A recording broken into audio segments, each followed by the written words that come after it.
Good evening, everyone. Ward Cornell here. The other evening when we were in Detroit, we had the opportunity to have a look at the Detroit Hockey Hall of Fame. And now that we're back in Toronto, of course, mention should be made of the Hockey Hall of Fame. There's a beautiful picture of the building, and it was opened just 2 years ago. And, of course, already it's become a great shrine, and many visitors have gone through it to look at the pictures on the walls and the many hockey trophies that exist there. Great players of the past there are seen of many of the people who have gone through with the Stanley Cup in the center. The pictures on the wall are mementos of great sticks and mementos of great games. So we thought tonight that we would talk about the Hall of Fame with three of the great Hall of Famers. And I'd like you to meet them now. Mr. Jack Adams of the Red Wings, Mr. Conn Smythe of the Toronto Maple Leafs, and Mr. Frank Selke of the Montreal Canadiens. And Mr. Selke, are you chairman of the selection committee?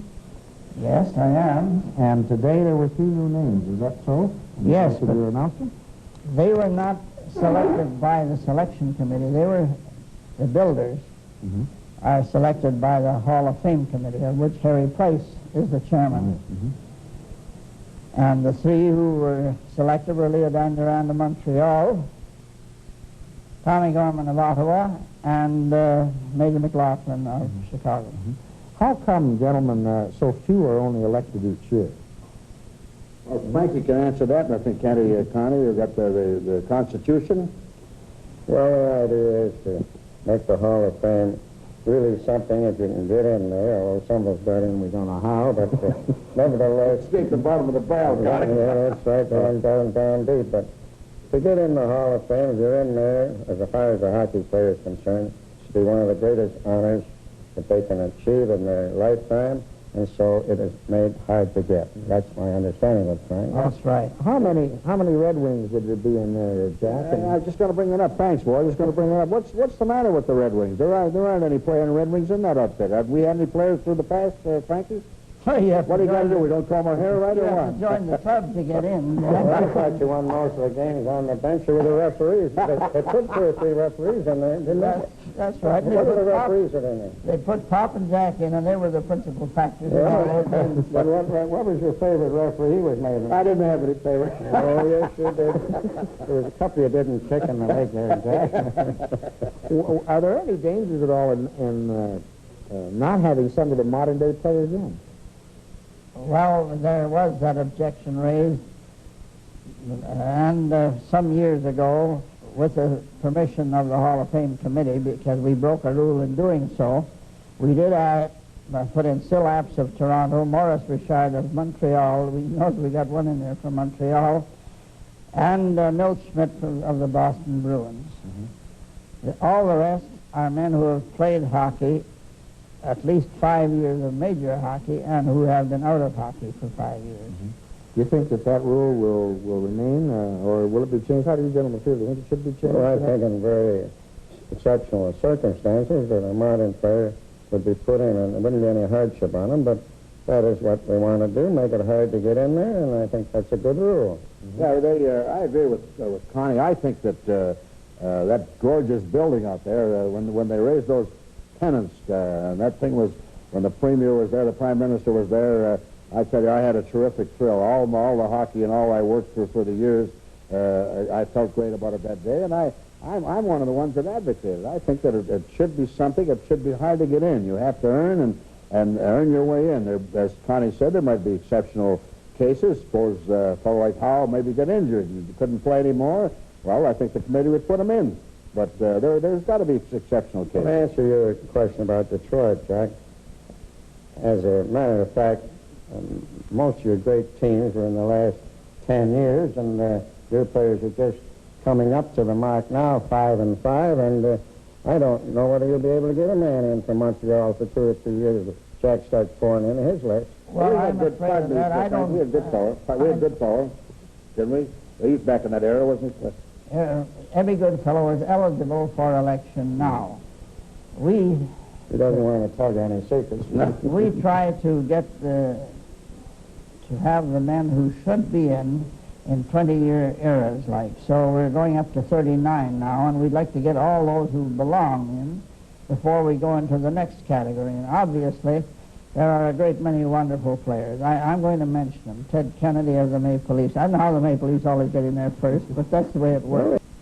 Sid Abel, and I would say Pronovo. I shouldn't, being on the committee, I shouldn't name them, but I mean, you do have a great many fellows, like Jack Stewart, who will and should be in there, but they have to wait their time. Do you think of any other names to add, gentlemen?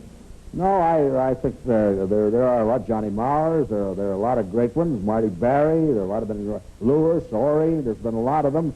But I think the committee are doing a great job. I think that's the way to handle it. Make it an honor to get in, and when you do there, it really means something. There's no actual allotment per team, is there, at all? You can, if you belong in the Hall of Fame, no matter where you came from, whether you're an amateur, whether you're a pro, you're going to be elected. But you must remember they limit us to 3 players a year. And when you think of all the wonderful players and all the wonderful players who played the game before the Hall of Fame was ever thought of, it takes a lot of getting to get into that Hall of Fame. Could I put a little commercial in here? Yes, you would. Because the Hall of Fame asked me to phone Bill Thwaites to see if we could get it mentioned on tonight because we're nearing the end of the season.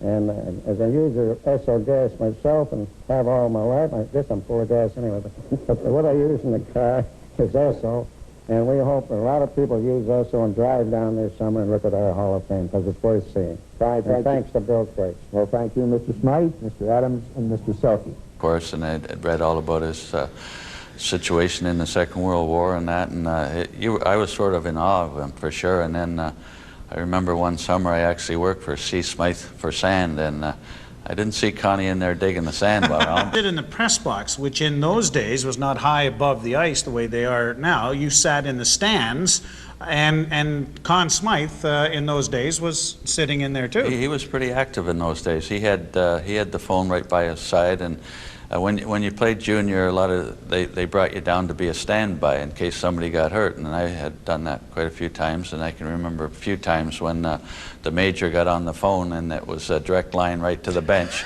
and he had a few words to say and hung up. And sure enough, there was a little running around down on the bench, and a few guys got displaced at that point. Dickie Moore of Montreal, you've been sitting over on the side there, Dick, listening to the gentlemen talk about great players. There are some great players in action tonight. How about a resume of that first period? Yes, Frank, I thought that first period was started off pretty slow, but the tempo picked up after those penalties given, the double penalties to Toronto and Detroit. Then Wojciechowski's penalty, I thought it could have been let alone. He went after the puck and took the feet away from the Toronto player. But one thing surprised me is when Udbury called that penalty against Toronto.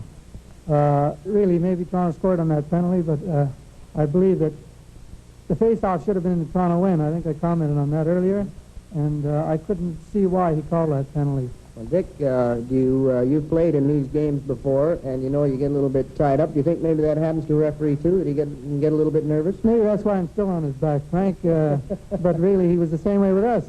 We can't really be on. They've got a good job, hard job to call the game, and the tension is with them also. But when on Keon's goal, it was a wonderful goal. You can't blame Sawchuk. He broke around there with all his speed. That young fellow can skate pretty well. There's no doubt about it. All right, now we're going into the next period, and what do you think is going to happen in that one? Well, there's You're no... going to be the expert, and later you're going to pick stars, so we might as well put you on the spot right now. What's going to happen? Thank you very much, Frank, the expert. No.